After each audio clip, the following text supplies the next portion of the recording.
Welcome back to another video. My name is Derek, and today we're going to be going over an iPhone 13 Pro that was sent in pieces. I was told that someone attempted to extract the board and didn't remember about the 5G antenna, so they tore it, and ever since it's failed to turn on. So in today's video, I'm going to show you how I replaced the 5G antenna, and we're going to see if we can do a little bit more diagnosing to see if we can determine why it isn't showing an image, turning on, or anything like that. See if we can fix it. Let's get into the video.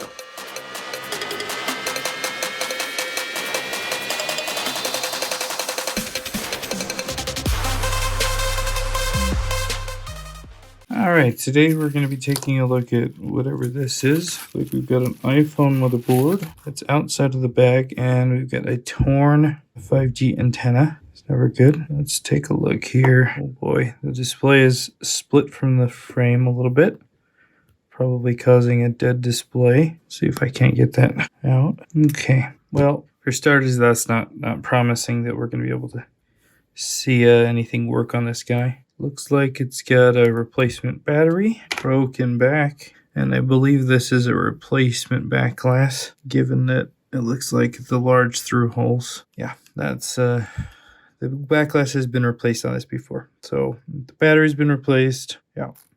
Now, a torn antenna won't cause a device to stop working per se. Okay, so we've got so this is a 13 Pro. Get out my power supply here. All right, let's plug in our iPower. Find our 13 Pro Max, or 13 Pro, I mean. Here, 13 Pro / Pro Max. Connect up the battery connector, the charge port connector. And what the heck, let's connect this display, even though I doubt it's gonna work. And let's see what happens. Okay, so let's see what happens when we try to put power to it. A flash. It looks like it's booting properly. We just don't have an image. We'll turn that off for now. Now, I forgot to record this part, but I did get a new display. We were still getting no real image. I did get some flickering, but there's got to be something going on with the motherboard. And the only damage I can currently see is the 5G antenna, so let's go ahead and replace that.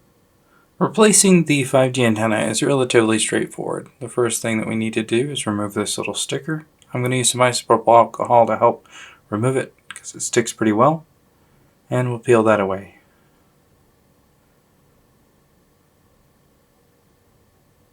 Now I'm going to come in with some hot air.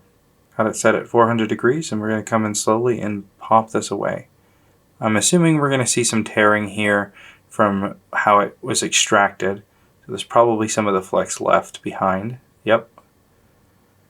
Easy enough to remove. We're just going to add some flux and take some solder and an iron. And we're going to go over, and it'll be easy to remove all of the damaged flex.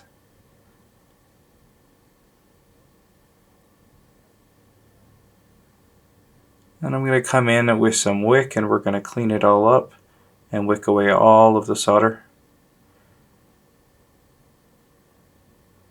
And then we'll clean it up with some isopropyl alcohol and a Q-tip. Removing all of the adhesive around the border, getting rid of all of the flux.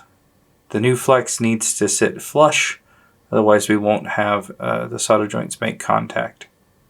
We really need to make sure all of it is clean. We'll add some flux, spread it nice and thin, and we'll peel off the protector for the adhesive that surrounds the new antenna. You can see it's pre-balled. We'll line it up with the guides. I like this model because it has guides.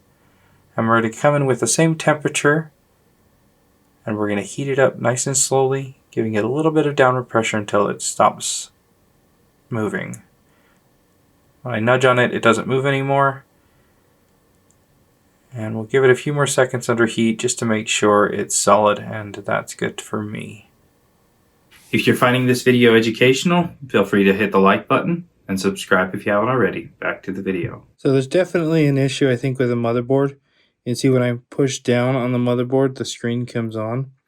There's definitely some type of splitting going on. So I'm going to try something really quickly, just because I think it might be a temporary solution.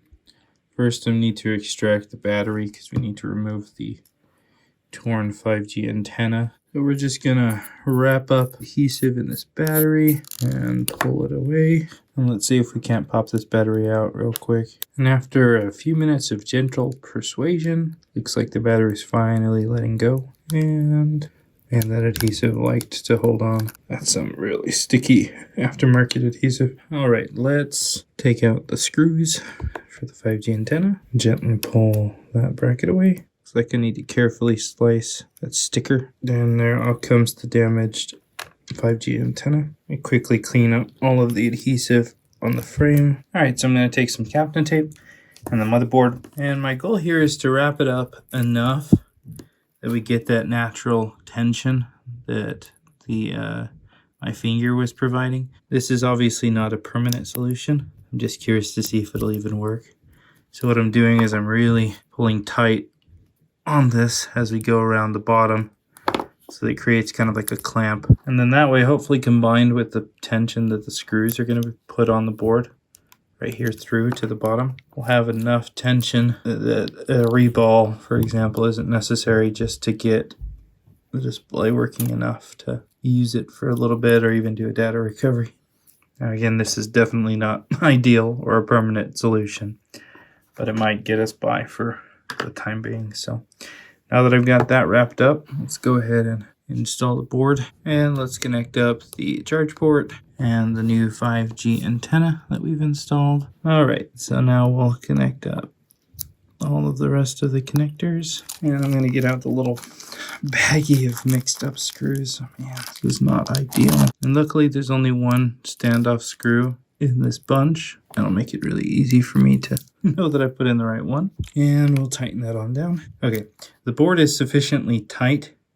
So let's see after putting the bracket back for the 5G antenna. All right, so let's connect up the proximity sensor. Let's connect up a new display. And let's connect up the battery. And let's see if we get a bright Apple logo and a bright display without having to put pressure on it. There's the Apple logo. Again, it's working a little bit better when I put some pressure on it. So it really likes that pressure. So it's not up here, but it's right down in this area. So here's something interesting. If I look here, got an iPhone 13 Pro board view and schematic open.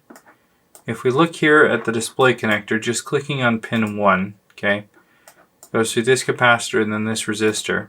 This resistor pops over to these components, but also has a open line to the bottom board right here, okay. This is a part for the display.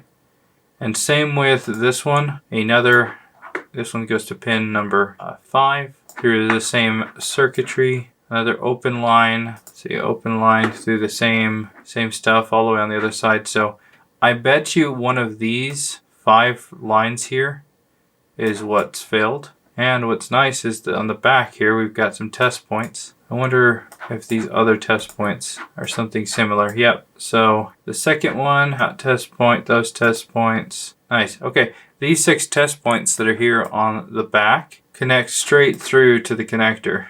Maybe a few through a resistor or so, but I could test and see if we have continuity between this open line and the back of the motherboard.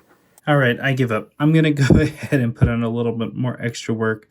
And I'm without a heat plate, I'm just gonna take some hot air and we're gonna refloat this area until I know that the solder has melted, and see if we can get that broken joint to refuse together. Whatever's broken under here that makes contact when I push down, let's see if we can get that to solidify again. So I'm gonna take it under the microscope and let's do that. All right, so got the board clamped up, and here we can see from the side, almost upside down, this is the top up here, right here. So we're going to be looking at this joint as we heat it up. Add a little bit of flux, should seep down into that, help prevent or remove any of the oxidation. And I don't want to melt the connectors either because we're putting heat almost directly on them. I'm just going to keep moving the heat nice and quickly.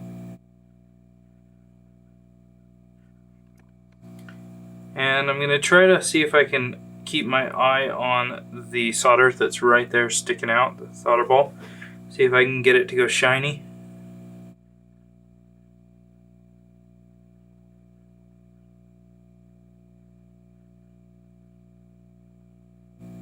Alright, it's shiny. We'll give it maybe 5-10 seconds under the temperature like this. And now we'll let it cool down without agitating it. And one of the big questions is going to be, ooh, that's warm. Okay, one of the big questions is going to be, did I singe the connector at all? And the answer is no. The connectors are totally fine. I'm hoping that the heat in that area is enough to fix the issue that we were dealing with. Alright, let's connect it up. We won't install everything this time. I just want to put the one screw in, and we'll see whether or not we have a display without having to push on it. So we'll connect up at least the charge port and the power button. We'll grab that single screw, tighten it on down, connect up the proximity sensor, connect up the display and the battery, and the fingers crossed that we now have a bright Apple logo. Alright, that's connected up. Here we go. One, the charge port, bright Apple logo, that's good, and bright display. So yeah, that is now fixed. Let's just see if messing with it, yeah, look, pushing on the board, it's not dimming, so that seems to fix the issue. Alright, this will be much easier for data recovery now at this point. So I'm going to end the video here. So this is as far as I needed to go with this repair. Obviously this phone needs quite a bit more work, but if you happen to run into an issue where the 5G antenna has been torn, or you're not getting full brightness to the display, at least now you have some idea of where to start looking. Go ahead and like the video if you enjoyed it. Subscribe for more future videos like this. Thanks a ton for watching. We'll see you in the next video.